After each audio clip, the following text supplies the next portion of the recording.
Well, I'd like to thank you for sharing your afternoon with me. I'm going to talk to you about the contributions of spirituality and religious practices to children's happiness. And this is based on my thesis research. And I was quite excited because I did find that there was a relation between spirituality and happiness in children. However, I also had a few surprises. So first of all, happiness is something that a lot of people desire, but how do you define it?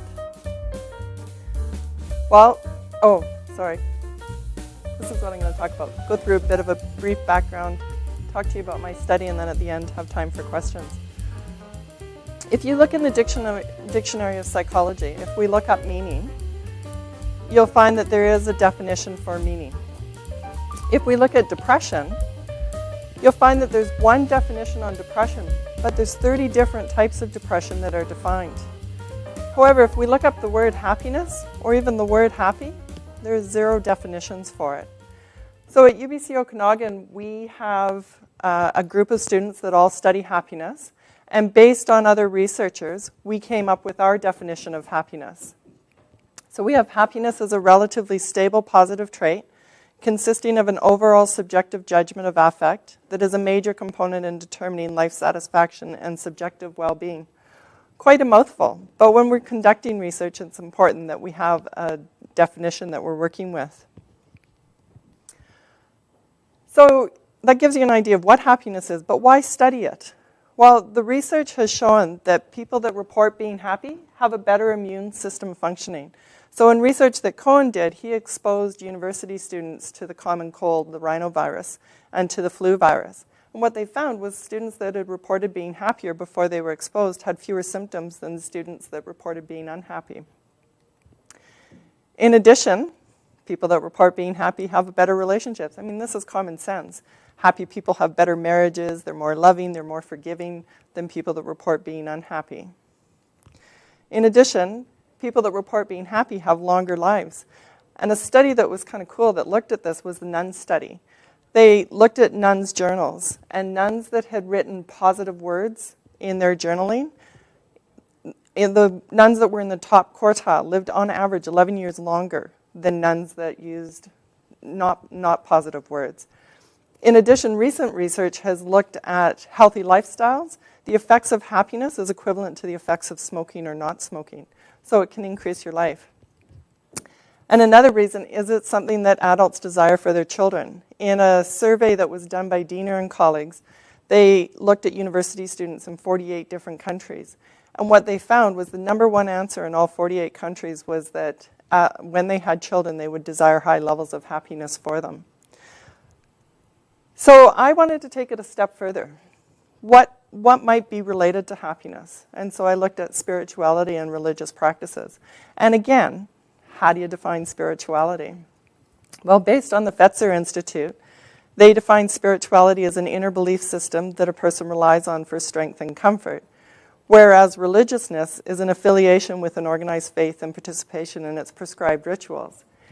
So we looked at it as being 2 distinct concepts. It's interesting, though, if you think about spirituality, anybody can be spiritual, but you don't have to be religious to be spiritual. However, people that are religious are usually spiritual as well. And again, why is it important to study it? Well, people that report having spirituality or religious report that they have a purpose and sense of meaning. They have something that's worth living and dying for. In addition, when people are faced with adversity, you'll hear the saying, it's in God's hands or it's in good hands, so a higher power is in control. People that are religious or spiritual also lead a healthier lifestyle. They're less likely to smoke, they don't consume as much alcohol, and they're not as likely to have lots of different sexual partners. They also have a stronger social support network. And again, in the happiness research, we know that if you have lots of friends, that's something that's important to your overall well-being. So I'll put it in a different context for you why it's important that we study it. If you look up the word depression in PsycInfo, there's over 118,000 articles on depression. But if you look up happiness, there's just over 5,000 references to happiness. And if you look at the area I'm interested in, there's less than 200 on happiness and spirituality or religion. And if you narrow that focus to children, there's only 21 references. And of those references, not all of them are even dealing with children. One article is looking at university students that were abused in their childhood and how they use their spirituality now to help them out. So that gives you a little bit of idea. What they have found in the research so far for adults is that there is a positive correlation between spirituality and religiousness and overall physical and mental well-being.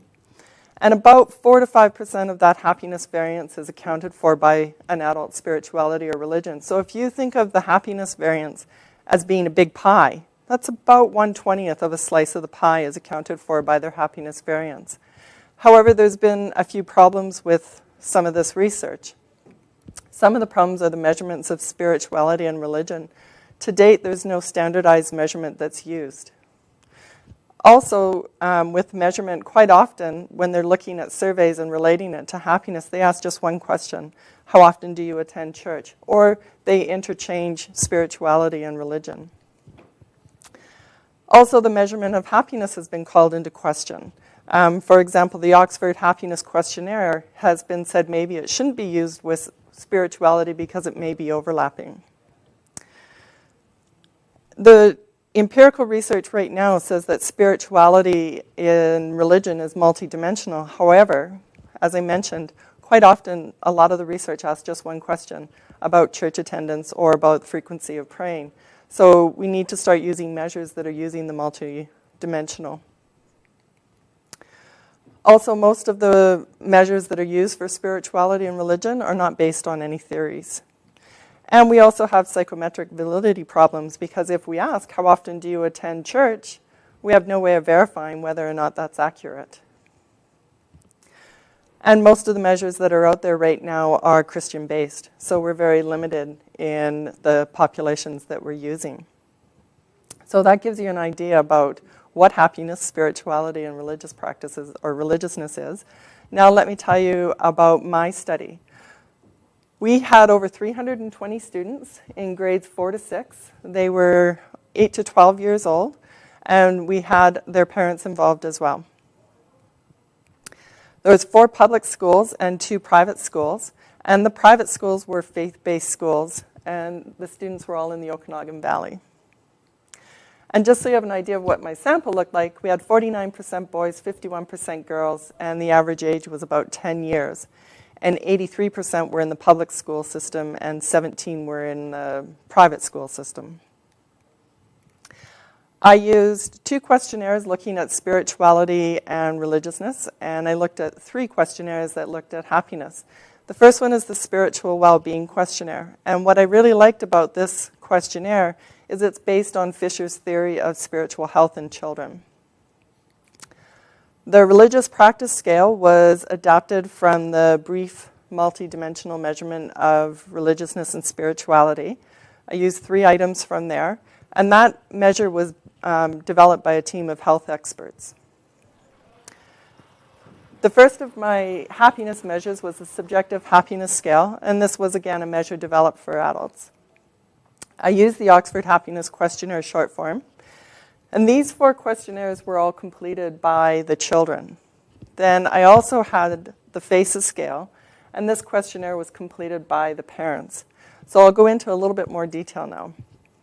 The Spiritual Well-Being Questionnaire is 20 items, and again, what I liked about this is it has 4 domains, so we're looking at a multidimensional approach. The first domain is the personal domain, and that's meaning and purpose in one's life. And an example of an item from this domain was developing inner peace. The second domain was the communal domain, and that's looking at the quality and depth of interpersonal relationships. And an example of an item from this domain is developing a love of other people. The third domain is the environmental domain, and this is just developing a sense of awe for nature. And an example of an item from here is developing a connection with nature. And the last domain is the transcendental domain. And this is developing a connection or relationship with a transcendental other. And an example of an item from here is developing peace with a higher power.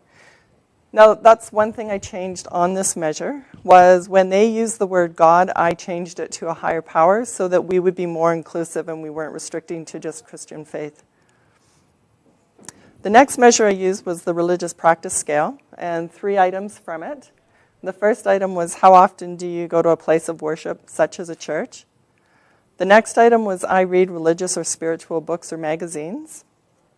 And the last item was, how often do you pray or meditate privately outside of church or other places of worship? Then my happiness measures were the subjective happiness scale. This was 4 items, and it was written for adults. And again, what I liked about this item when we're working with kids is one item is reverse scored. So it just allowed us to make sure that the kids were paying attention when they read the items. And an example is, in general, I consider myself 1, not a very happy person, to 7, a very happy person. Now, as I mentioned, this was written for adults, so I had to adapt it a little bit. And as you can see on the adult, the very last sentence I changed. It read, to what extent does this characterization describe you? Because I was dealing with students in grade 4, I didn't feel they would be able to understand that. So instead I changed it to, how much does this sentence describe you? The next measure was the Oxford Happiness Questionnaire. I used the short form. There were 8 items on here, and again, 3 items were reverse scored. And an example of an item from here was, I find beauty in some things. And the last measure, as I mentioned, was done by parents. It's the FACES scale. It's just a single item. And it's anchored with very unhappy, where we had a face with a very downturned mouth, and anchored with very happy, a face with a very upturned mouth. And the parents were asked overall, how does your child usually feel? So those are the measures that I used. So my research was part of a larger research project. My research partner was looking at temperament and happiness in children. We would go into the schools and give the questionnaires out. The kids would take them home to their parents, and about 10 days later, we'd go back in and test the students. The students completed the questionnaires at school, and all questionnaires were completed within 20 to 40 minutes. And we were always in the classroom to answer any questions, and we asked teachers not to answer any questions, just so we could be consistent in our results, in our answers. Which classes were they? Health classes? No, they were just regular grade 4 to grade 6 classes, and the teachers had to agree to participate in the study. And any students that didn't participate just sat quietly at their desk and did an activity that the teacher had given them. So you had to get parent permission for it. Yes. Many levels of consent. Yeah. So what I wanted to ask was, first of all, is there a relation between spirituality and religious practices and happiness in children? We know there is in adults and in adolescents, but we wanted to see if it held true for children.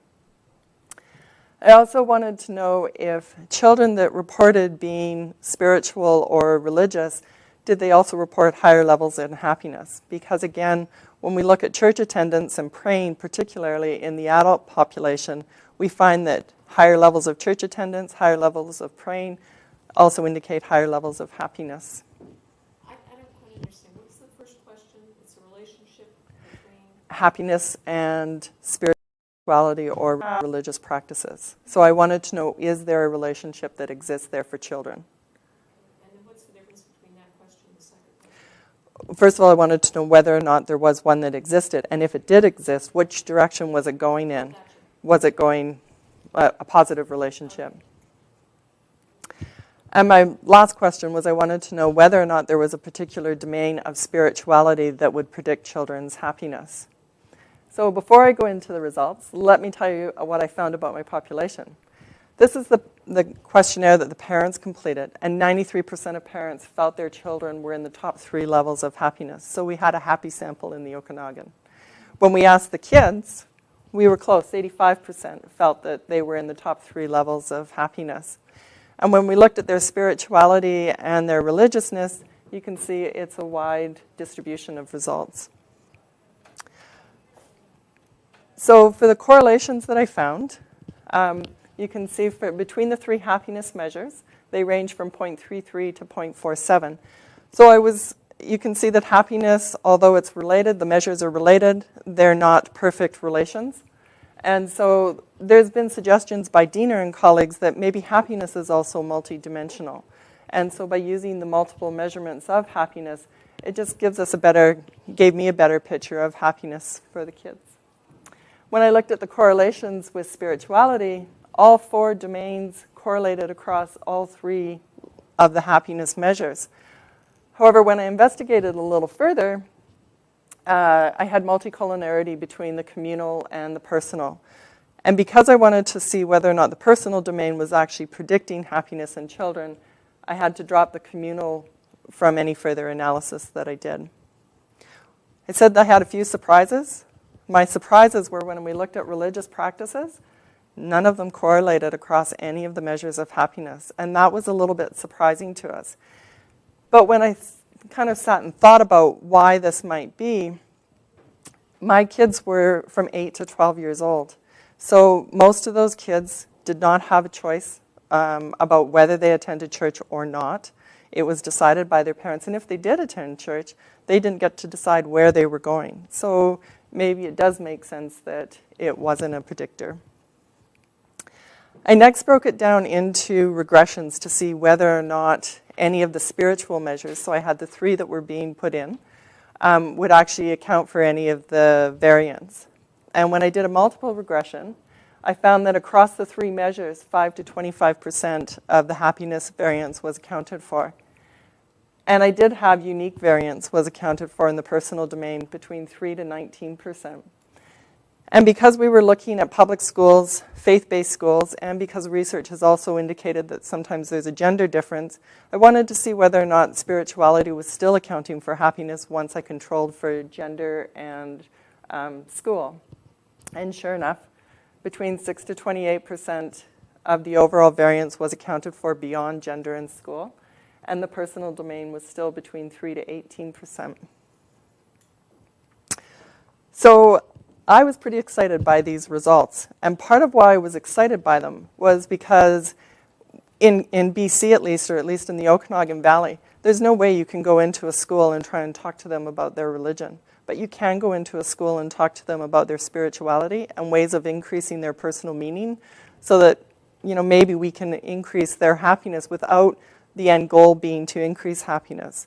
There's recent research out that said, especially when we're working with children, that we shouldn't be setting the goal of increasing happiness. We should be doing it indirectly. And I think that's pretty universal across everyone. But I did have a few limitations. We did not ask students to identify what religious affiliation they had, if they had any. And that could have been a factor. There has been research out there that has shown that happiness and overall well-being has been important to Protestants and Catholics, but not people of the Jewish faith. Also the response rate, because we had so many levels that we had to go through. We had 63% response rate from the parents, but some of the parents that filled out the questionnaires did not consent for their children to participate. And then once we got to the students, we asked them for their assent to participate. And so we dropped down to 42%. And then also our sample was pretty well white Caucasian, so I would hesitate to generalize this to a more global population. So what I can conclude from it is spirituality is an important predictor of happiness, in particular personal meaning in one's life. And parents and educators may consider promoting spirituality in children as it may promote their overall well-being. And where I'd like to see this go in the future is I think we need to do more of an experimental design. I think it would be interesting to have kids, give them disposable cameras and have one class that's told to go out and take pictures of things that are meaningful to them and then come back, put it in a journal and record it. Have other kids tell them to go out and take pictures of houses and have them come back and record where they took their pictures from. And then if we do a pre and post design, see, were we able to increase their meaning by having them focus on things that were important to them. I also think it's important that we do a longitudinal design, that we actually watch the kids from elementary school, see whether or not this holds true for kids in middle school as they do the transition, again, as they transition into high school and out into the workforce. So yeah, thank you for coming, and that's my thesis committee. And any questions? Krista, thank you very much.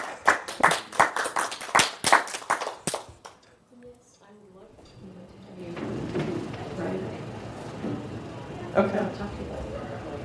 I have a methodological question. You mentioned the idea that one of the happiness items was actually reverse scored, and that way you could tell whether they were paying attention and whether the other problem was acquiescence.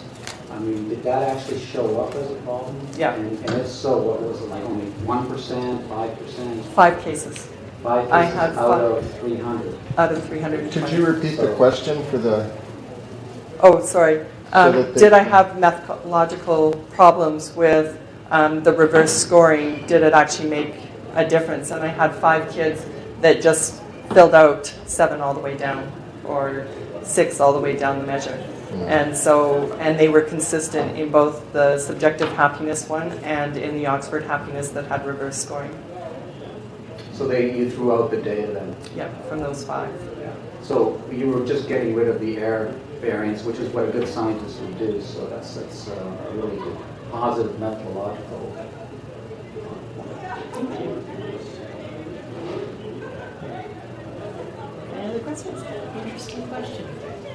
How many other studies are there like this in the literature published already, similar to like this theme that you're working on? You said there's 126 out there, but really closely related in this family, you know? In the actual happiness and spirituality and religiousness, in the children there was 21. One of those is an article that I did with my supervisor and Ben Coleman. We took my data from my thesis and we controlled for temperament, and we found still spirituality was a huge predictor of kids' happiness. So there's your lab, there's less than 20 in the world's literature ever published that are in PsycInfo. that are in PsycInfo. Yeah, It's a really neglected area. It's what it really is. I mean, we're starting to see there's the International Journal of Children's Spirituality, and so there's a lot of articles in there now on children's spirituality, but very few of them still have to do with looking specifically at happiness. And I think another area that needs to be looked at is if we're looking at other positive emotions, so altruism, hope, those would be other looking at character strengths and spirituality. I think that would be really an important area to look at too. I have a question. Is there in the study, is there a sort of an agenda of some religious organizations out there, or is there a lot of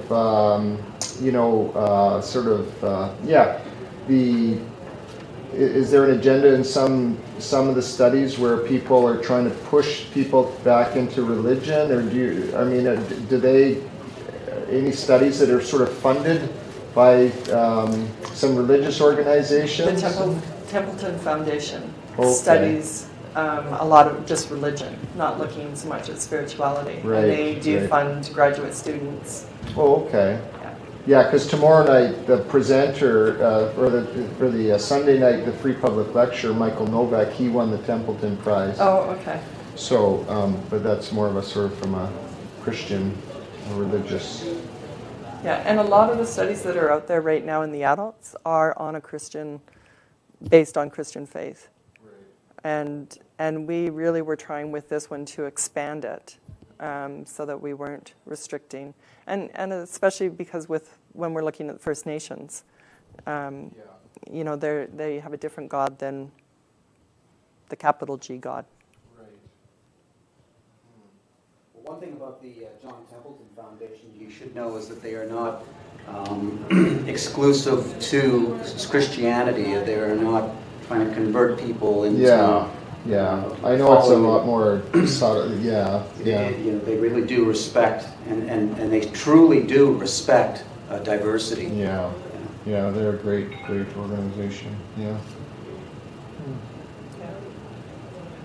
I just have one more question about the domains that you, I'm sorry I came in late, so I mean, this might be repetitive, but the domain, how did you come up with the domains? I didn't. John Fisher, he's out of Australia.